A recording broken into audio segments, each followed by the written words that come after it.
Hello, I'm Michelle Marshall, the Assistant Vice President for Oncology Services at Inspira Health Network. On behalf of Inspira, I'd like to welcome you to our panel discussion, Life After Smoking, for you and your family. Lung cancer is the second most common type of cancer, according to the American Cancer Society, accounting for nearly 14% of all annual cases diagnosed. In the U.S., there are about 230,000 new cases diagnosed each year, and in New Jersey, we see about 7,000 of those. The number of cases diagnosed in South Jersey per capita is nearly 30% greater than that of the state. Lung cancer is a very real problem in our community, and Inspira is committed to our community, to not only treating patients who have the disease, but to empowering patients to prevent the disease and to detecting early when lung cancer is most treatable. We're committed to providing tools for prevention, such as smoking cessation, and enhancing our multidisciplinary lung cancer program with staff and technology to help to enable early detection. We're in the process of launching a comprehensive quit center with funding provided through the state of New Jersey that will enable us to offer smoking cessation services at no cost to people in our community. We've opened a state-of-the-art radiation center at our Woodbury campus to complement the one that already exists in Vineland, where we can offer stereotactic body therapy for patients with lung cancer. We've also expanded our lung cancer screening centers of excellence, offering low-dose CT screening to eligible patients at 4 locations and more to come. Our state-of-the-art diagnostic technology enables us to detect nodules early when they're still treatable. And our new cancer center is coming to Mullica Hill, slated to open in the spring of 2020, that will bring together all of the components of our multidisciplinary lung cancer team. The goal of our discussion today is to encourage high-risk adults to get screened for lung cancer and to quit tobacco if they're still using. We're also looking to support families with valuable information and to make sure that you're aware of the services that are available to you right here in your community.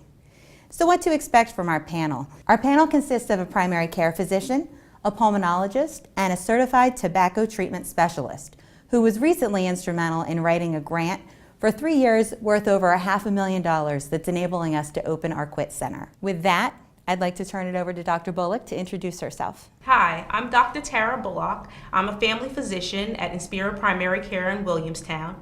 I've been in practice for over 15 years. I see patients of all ages, children as well as adults. I have a special interest in adolescent medicine as well as preventative care. Dr. Bullock, can you tell us, what do you tell your patients about smoking and lung cancer? A major part of my practice is preventative medicine. So when I talk to my patients about smoking, I let them know that it is the leading preventable cause for death and illness.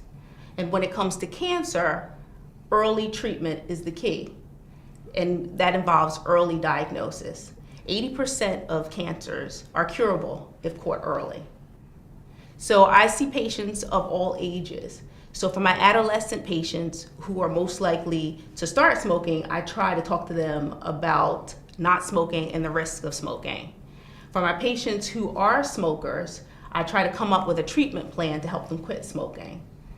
For my patients who are high risk for lung cancer, I usually screen them with low-dose CT scans of the chest annually. I'll refer to a pulmonologist if there's an abnormal CAT scan of the chest, or if the patient is developing illness because of smoking, like COPD or emphysema.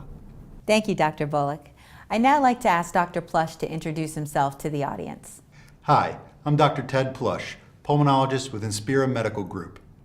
I specialize in diseases of the lungs and help care for patients with lung cancer. I have advanced training with bronchoscopic, diagnostic, and therapeutic techniques which can help patients with lung cancer. I have authored many articles in the field of pulmonary research, including pulmonary embolism articles, as well as articles about lung cancer. Dr. Plush, what are the most important things you tell your patients about lung cancer prevention and smoking cessation? Lung cancer prevention is based on 2 important concepts: smoking cessation and lung cancer screening. Smoking is the #1 cause of lung cancer. Some people who have been smoking for many years think it might be too late for them to quit.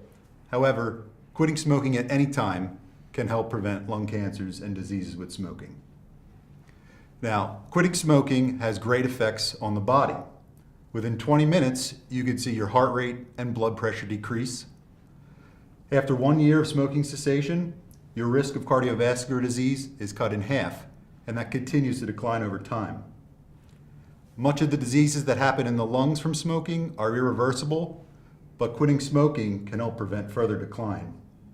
You'll be able to breathe easier with less wheezing, coughing, and mucus production. Smoking also affects the body's immune system, which is how the body fights against diseases. Quitting smoking can help your immune system fight against these diseases and help your body heal.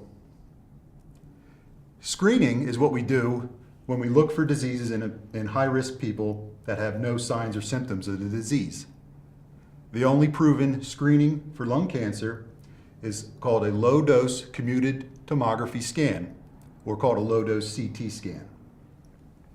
Screening is important because finding cancers early is important in curing them.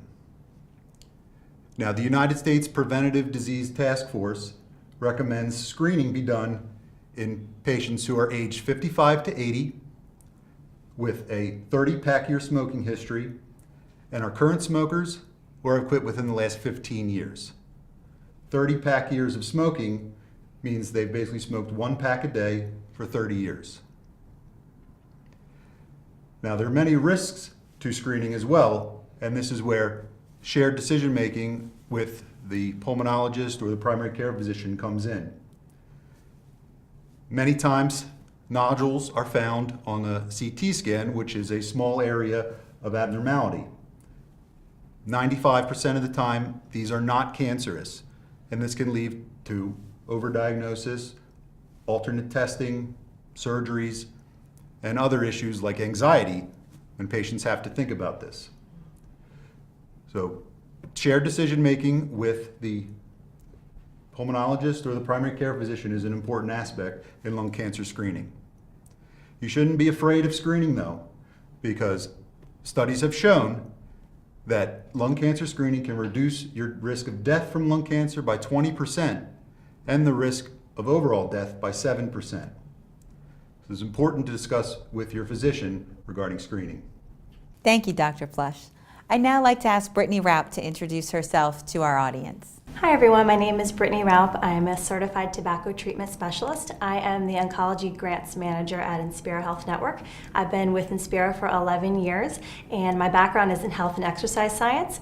I'm currently pursuing my master's in health promotion and wellness management. Brittany, can you tell us about your work in preventing lung cancer and also the new Quit Center that will be opening in January? So as a certified tobacco treatment specialist, my job is to help people quit smoking at any stage of their care, whether that's before any disease has happened or they're already diagnosed with lung cancer. In particular, I work with patients who have had a low-dose CT screening, as was mentioned before, because these patients are very high risk for developing lung cancer. It's very important for them to quit smoking.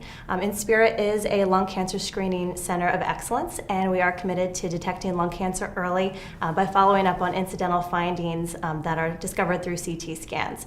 So our Quit Center is very exciting. It's going to be launched in January of 2019. We recently received funding to be 1 out of 10 Quit Centers in the state of New Jersey to offer smoking cessation out in the community. This is a collaborative effort between our population health and our cancer services team. So we'll be working together to bring smoking cessation services into the community. It will include one-on-one as well as group sessions and free nicotine replacement therapy, which is really important for quitting smoking. So we're very excited to present this to the community because smoking is the leading cause of preventable death and disease. Thanks, Brittany. Just one follow-up question. Can you tell us what's the best way for someone to quit smoking? Sure. So there are many ways to quit smoking, and for the average person, it can actually take 8 to 10 quit attempts to be successful. But research has shown that combining meeting with a tobacco treatment specialist and using nicotine replacement therapy has been more effective than going cold turkey. Thank you, Brittany. Before we go into Q&A, if you're enjoying this, I invite you to sign up for our email listing. Through our listing, you'll be able to get invitations to our Facebook events as well as our live community events. There's information on your screen with the website where you can sign up for more. We'd now like to transition to some pre-submitted questions for our panel. Can you guys tell me, is lung cancer the only cancer risk that's associated with smoking? No, unfortunately not. Lung cancer is the most common cancer associated with tobacco use. However, there are other types of cancers such as oral cancer, throat cancer, kidney cancer, liver cancer. As well as bladder cancer, pancreatic cancer. So it's really important to quit smoking and to talk to your primary care doctor about different screenings for these cancers if possible. Vaping has become very popular nowadays. Is that a safer alternative to smoking, and does it also increase risk for lung cancer, or is it safe? So vaping is becoming very popular, especially among youth. Vaping may be less harmful than traditional cigarette smoking, but it's not harm-free. And because of the attractive flavors and the packaging, it is just very attractive for youth to participate in. And what we're finding is that more middle schoolers and high schoolers are vaping when they would not have picked up a cigarette to smoke. It still does contain nicotine, which is addictive. So we find that younger kids are getting addicted to nicotine, and then often they're dual using both the vaping products and the cigarettes. Electronic cigarettes also contain many chemicals that have been linked to cancer risk and other diseases, so it's really important to avoid these products. In addition, I'd like to add, Brittany, is that the World Health Organization study group concluded that e-cigarettes don't have enough nicotine to really be used as a smoking cessation aid and are ineffective as one. Also, people trying to use e-cigarettes might deter them from using actual proven methods for smoking cessation.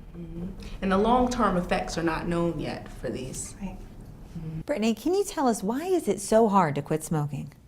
So nicotine is a highly addictive chemical, which is part of what makes it just so hard to quit. So there's a lot of brain chemistry going on, and then there's also the behavioral aspect of smoking, where several, 100 times a day, you're doing a hand-to-mouth motion. So it's not only replacing that physiological craving for nicotine, but also the behaviors that are associated with smoking. And I've heard talk about nicotine replacement, which I think addresses that first physiological need. Can you tell us a little bit more about what exactly that is? Sure. So nicotine replacement is something that you can get over the counter or through a prescription from your doctor that replaces the nicotine that you're getting in the cigarettes with a patch, a gum, a lozenge, an inhaler. And what it allows you to do is slowly reduce your nicotine intake without getting the 7,000 plus chemicals that are in each cigarette, so that you can wean yourself off over time. Is lung cancer just a disease for smokers, or can non-smokers get it as well? Unfortunately, non-smokers can get lung cancer as well. Worldwide, non-smoker lung cancer actually comprise about 15 to 20% of lung cancers in men and almost 50% in women. Now, the major risk factors for lung cancer in non-smokers would be secondhand smoke, which comprises about a third of the cases, radon and other environmental exposures. Now, screening for lung cancer in non-smokers is not recommended because there's risk associated with screening, as we talked about before, and this is not a high-risk group. And secondhand smoke can have other effects on the family as well. It can increase their risk of respiratory illnesses like bronchitis, pneumonia. It can increase children's risk of ear infections. If you have an asthmatic in the household, it can increase their flare-ups, or it may actually bring on asthma.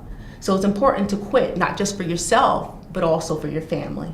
One reason we often hear people cite that they don't stop smoking is because they're afraid that they'll gain weight. Brittany, can you give some tips to our audience on how to avoid weight gain while you're quitting? Sure, that's a very common concern, and the truth is that you can gain a couple of pounds when you quit smoking, but there are some things you can do to reduce that. One thing is just to stay active, and you can use exercise as a way to stay healthy and keep your mind off of smoking cigarettes. So when you have an urge, you can take a brisk walk. Also, you can munch on healthy snacks like carrot sticks, celery sticks, instead of higher calorie foods. And most importantly to understand is that even if you do gain a couple of pounds by quitting, you are improving your health so much more by quitting smoking, and then you can work on getting that weight loss off after. In closing, I'd like to invite each of our panelists to leave the audience with one final thought on life after smoking. Dr. Plush, do you want to start us off? If you're thinking about getting screened for lung cancer, please talk to your doctor. And if you're right for screening, they can refer you to a high-quality screening facility like Inspira. The best way to prevent lung cancer is to avoid smoking and avoid secondhand smoke. But remember, screening for lung cancer is not a substitute for quitting smoking. Together with your physician, you can come up with a quit plan just for you. Don't worry about it being too hard. You can quit. You can do it for yourself. You can do it for your family and friends. Quitting smoking is the single most important thing you can do for your health. So when you're thinking about your New Year's resolutions, even more important than losing weight, eating healthy, if you're a current smoker, quitting is the single most important thing you can do. And I will just leave you with this tip that the urge to smoke goes away after 1 to 3 minutes. So if you're quitting smoking and you have an urge, find something to do during that time and the urge will pass. On behalf of Inspira Health Network, I'd like to thank our panelists for your time today. Thank you, audience, for watching our Facebook event. If you've enjoyed this event, I invite you to sign up for our email distribution list to receive notification of future events presented by Inspira. Thank you.